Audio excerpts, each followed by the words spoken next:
want Drew in town. A1 crews are all around. Change leagues with a smile so bright. Lee's yell echoes through the night. Paving the future brick by brick. Recycling roads is our trick. Thanks for coming by. Thanks for inviting me. No dramas. Can you tell us about A1 Asphalting and what inspired you to enter the asphalting industry?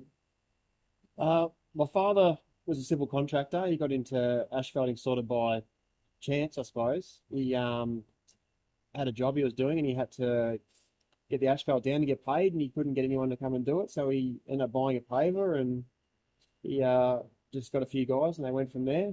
I was your age and he said, "You come along, give us a hand."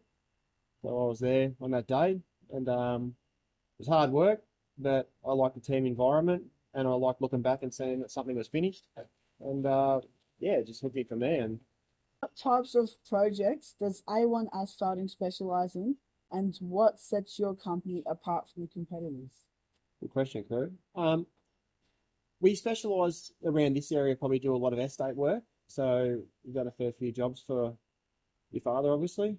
And we try and, I suppose what we try to do to set ourselves apart from everyone else is we really try and look after the customer, very customer focused. So we make sure that we're turning up with jobs before we're awarded them, and just checking out, making sure and working with the customer to try and deliver a good job on time and on budget. What types of equipment do you use, and what brands would you recommend to others? We're fairly heavily cat influenced in the paving side, the pavers especially. They've been good machines. We've had good backup. We've had a good run out of a lot of the machines. In saying that, though, we've got working profilers, and we've used some hand rollers, so they've been good also. Yeah, I don't think you can go too far wrong if you stick with a good reputable brand. And in our game, you've really got to focus on your support, because you can't go and hire an asphalt paver at Coates or anything like that. So if you have a breakdown, you've got to be able to get your machine back up and running as quick as possible. How does A1 Asphalting incorporate sustainability and environmental responsibilities into its operations? Yeah, that's definitely become on point over the last probably 10 years, recycling and being sustainable with your products. In the yard here, my dad was actually on the forefoot of concrete recycling. He was right into that in its early days. So we process recycled concrete here, as well as everything we mill up from the road. So all the road-based stuff we bring back here, we rescreen it, and then we can sell it on as product again. So it gets a second life essentially. And then we've also we do all that in-house in this yard, and then we also going alongside that is we're putting a new asphalt plant in, which is going to have capabilities to be able to take these recycled products and we can put them into brand new asphalt. So we can use RAP, they call it, which is recycled asphalt product, which we could put back into making new asphalt when it goes into new roads. What are your goals for the future of A1 Asphalting, and where do you see your company in 5 to 10 years? Look, hopefully we can just keep on keeping on. We just don't really want to set the world on fire or be the biggest asphalt company out and about, but we just want to make sure we maintain our relationships, maintain our customer base, and just keep forging on with what we've built basically, and just refining the process a little bit more. You can always make improvements in what you do. So we just keep trying to refine the process and make things better and better and more streamlined as we can. What has been one of the most exciting or rewarding projects A1 Asphalting has completed recently? We just completed a pretty involved job for you guys actually, roundabout up into the hospital there at King Street and Lansbury Street, which took a fair bit of coordination. It had to be built with a pretty strict timeline, and we had to work in with concrete and other things happening as under traffic, so it was quite full on, but it all turned out well. We just actually came back from Wagga though. We completed an athletics track up there, which was all down to a millimetre sort of stuff. So that was good. We were up there for the best part of 2 weeks and completed a running track up there. So that was a pretty exciting project and away from home. So it was good to see other parts of the country and and put the skills to the test in a different state. That was good. Are there any new technologies or strategies you're excited to implement in your business?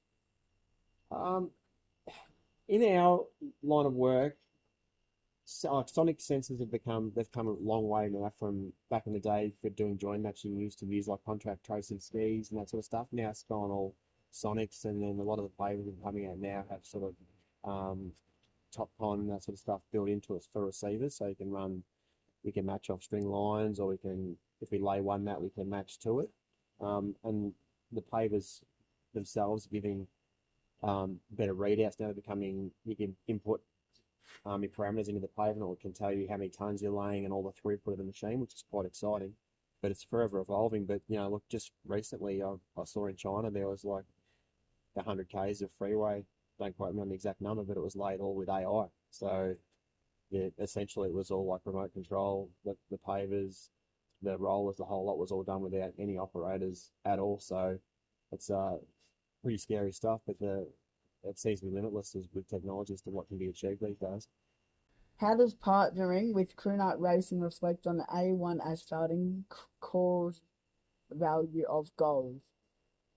Look, partnering with you, I think is good, because I like to see what you're doing. Anyone that's been into motorbike racing, go-karts, even BMX stuff, it gives you good mechanical aptitude and ability to put into, if you want to go into a civil industry or you want to get into asphalt paving or anything like that, because you've got good mechanical understanding. It gives you a good feel. So I see guys like yourself that are young and keen. You're going to be the upcoming people in, whether it's this industry or whether it's excavators or whatever. So, Dad was always big on that too. Anyone that would come and see him, and he used to, young bloke like yourself, rock up and say, "Lee, can I have a job?" First question he'd ask is, "What do you do?" And if you said you rode motorbikes on the weekend, that sort of stuff, he'd give you a job straight away, because you have good mechanical feel, and that's a big bonus to have that skill set going into, if it's the industry you want to go into. And also, this is hard work, and what you're doing, it's the same. It's hard work. It comes down to grinding out the hours, doing the time, and getting good rewards. And you're doing the same thing on your bike. We're doing the same thing making roads, man. So that's what it all comes down to. Thank you. If you could give someone my age advice about hard work or persistence, what would that be? Well, probably, yeah, coincides a little with the last question. Is there's no how do I say it? There's no easy path unless you win Tassel. I don't know. I'm not that lucky, and you might be, but I'm definitely not. So you gotta get some grit in your teeth, get in there, get up early, do the hours, and reap the reward. And if you can't do that, well, you're gonna struggle to get ahead in life. And that's the way I was taught. You lead by example. You get in there, you have a go. And like I said, it's exactly what you're doing with your racing. You're at the front. You're putting in the hours after work with your dad and doing all the training, and that's how you get ahead, mate. It's not going to come easy, but if you keep persisting, you keep turning up, the rewards will come. Thank you. No worries at all. Thanks for your time, mate. Thanks Good for luck. waiting up this Crumbling pathways we repair, sweat and gravel in the